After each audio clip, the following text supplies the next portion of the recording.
I said to young ones, I says, can you think of anything that any of the professional trainers has ever told you that I never told you? You know, you've covered boxing very well, Dad. In October 1973, father and son entered the ring for a crucial fight against the British champion, Glasgow-born Jim Watt. Ken and I, who are very good friends now, but we weren't friends back then. Ken was British champion at the same time he was world champion. For the 2 years that Ken was world champion, he would not give his British title up. So for 2 years I had to hang around, my career was stalled, and that really annoyed me. I don't think there was any need for that.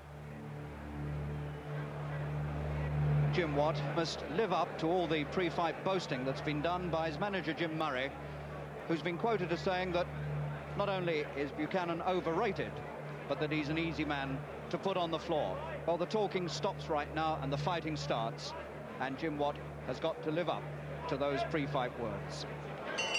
Hit me!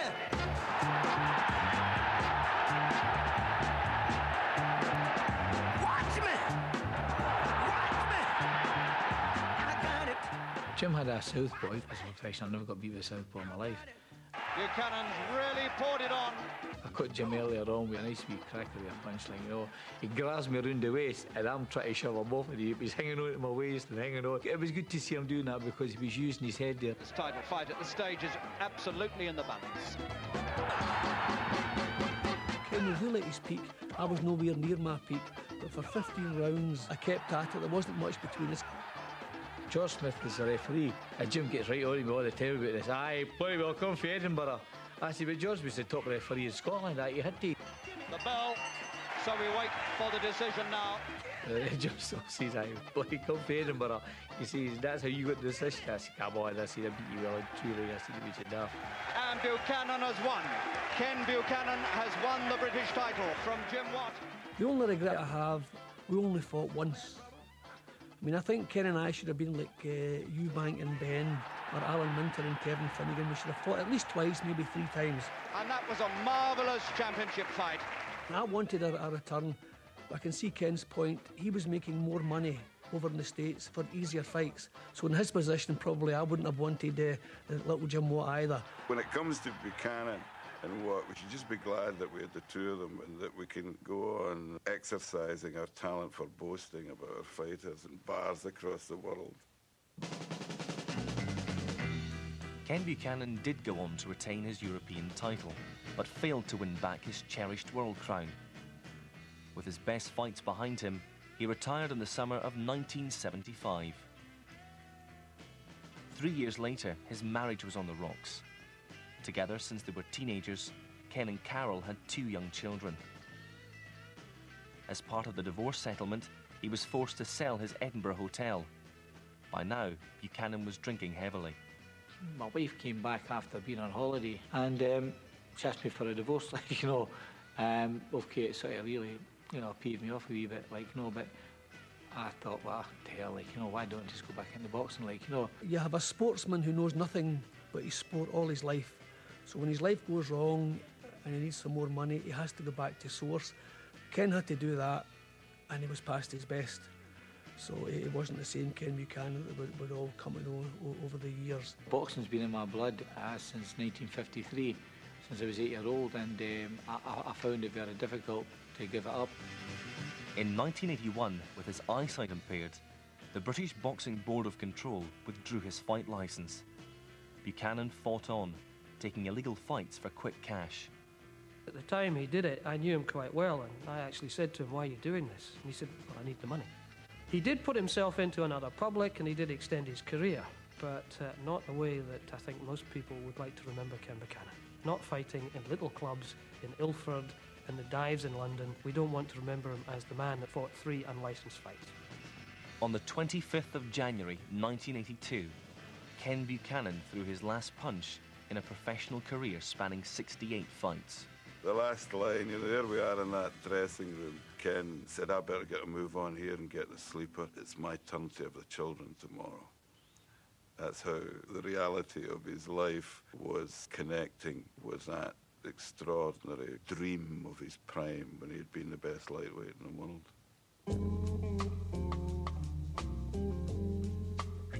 His title gone, his marriage failed, and business ventures foundered, Buchanan was on the canvas and taking the count.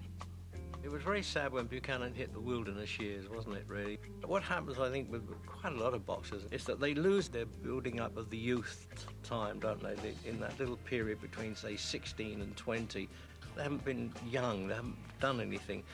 So they miss that, and then they start doing it in their late 20s, and that's when they often turn to drink. It's you, it's always been you, it's always been in you. He's got a big self-destruct button. A lot of people have walked away from the life of Ken Buchanan. Ken Buchanan has suffered from that. Yes, the self-destruct button is there, and it will always come out.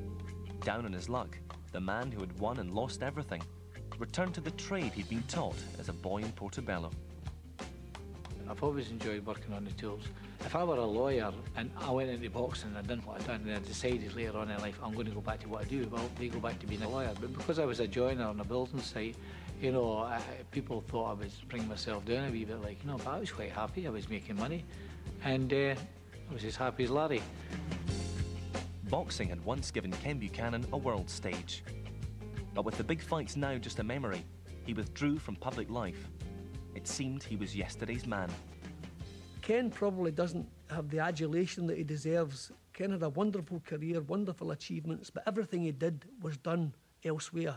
He didn't get the accolade that he should have got, really, Buchanan, did he? And not fighting in his hometown is unforgivable. Well, I understand it because it was never what was known in the trade as a boxing town. He's a legend. Unfortunately, he came from the wrong city. If he'd come from Glasgow, he may well have been more of a legend. But now, I think in his later career, people are beginning to realise just how good Kenny was. In the year 2000, Buchanan was inducted into the World Boxing Hall of Fame in America. After 2 decades as the forgotten man of boxing, he was back on top. Ladies and gentlemen, the former lightweight champion of the world, Ken Buchanan. In October 2002, he was the guest of honour at the Scottish Boxing Hall of Fame. It changed my life completely. I mean, it was like as if I've just been completely reborn again. I'm inundated with calls to come here, to do this, to do that. Like, you know, would you do talk at this thing, talk at that thing? And it's lovely, you know, it's really great. In actual fact, one of my pals was saying, like, Kenny, if you get inducted into the World Boxing Hall of Fame with range, you'll have to get a couple of fingers added onto your hand. Ken Buchanan has fought many battles in his life, but the shadow of the man who robbed him of his world title 30 years ago still hangs over him. See, Lobianco's got a grip of him because the bell's gone, but he's still going on. Surely Lobianco, he knows himself. He sees the guys hit him after the bell, I know it. The fight has been stopped, and the winner, Roberto Duran of Panama. His hands of stone. That's how he got that nickname, Hands of Stone, because he That's where he hit you. hit me in the stones.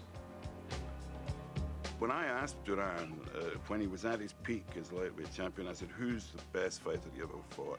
Buchanan, he said. And I don't think Ken needs much more of a tribute than that.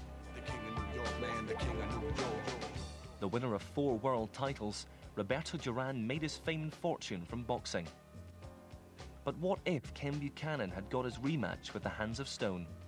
The guy's went on to be a legend in many ways, like winning world titles at 5 different weights, beating Sugar Ray Leonard and fighting all these guys. They always fantastic, you know. So it was nice to see that the guy that beat me for the title actually went on to be a greater fighter. This year at a boxing event in Newcastle, Buchanan finally got his long-awaited rematch with the Panamanian destroyer, Roberto Duran. Well, it was like when I was in the ring, he was coming into the ring, you know, seeing him standing there, you know, ready to start moving. Then when he came in, he's bobbing and weaving and started to move like yummy. It just brought the shorty back to 1972. But it was nice, I had a good laugh. All these years, you know, 30 years, you just got to put it behind you and just get on with life.